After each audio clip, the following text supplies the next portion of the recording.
आदरांजली वाहण्यासाठी जात आहे। गेल्या 4 ते 5 वर्षापासून काँग्रेसतर्फे उपक्रम राबवला जातो।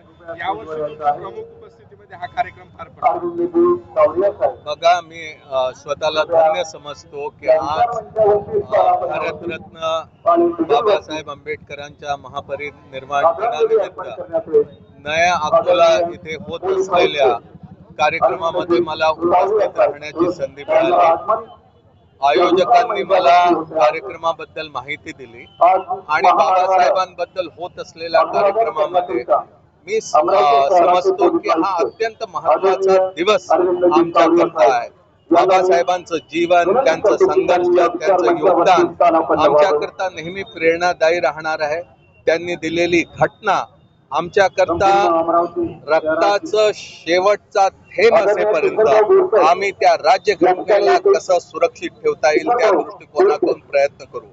बाबासाहेबांचा विचार हा राज्यघटनेमध्ये प्रतिबिंबित होतो आणि राज्यघटनेमध्ये जो विचार आहे तो शाबूत राहिला तर देशाची एकता आणि देशाचं स्वातंत्र्य शाबूत राहील असं आम्ही समजतो।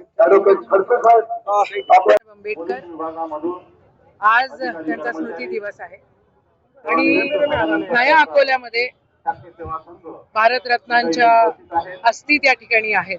प्रत्येक जण मुंबईला नाही जाऊ शकत आणि आमचं श्रद्धास्थान त्या ठिकाणी आहे।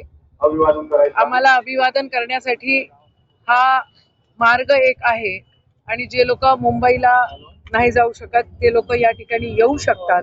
त्याच्यासाठी एक अटाटोप आहे आणि या ठिकाणी दरवर्षीप्रमाणे यावर्षी देखील आम्ही अभिवादन यात्रा काढलेली आहे आणि खऱ्या सच्च्या श्रद्धेची भावना त्या ठिकाणी आम्ही व्यक्त करतो। मेळघाटमध्ये राज्य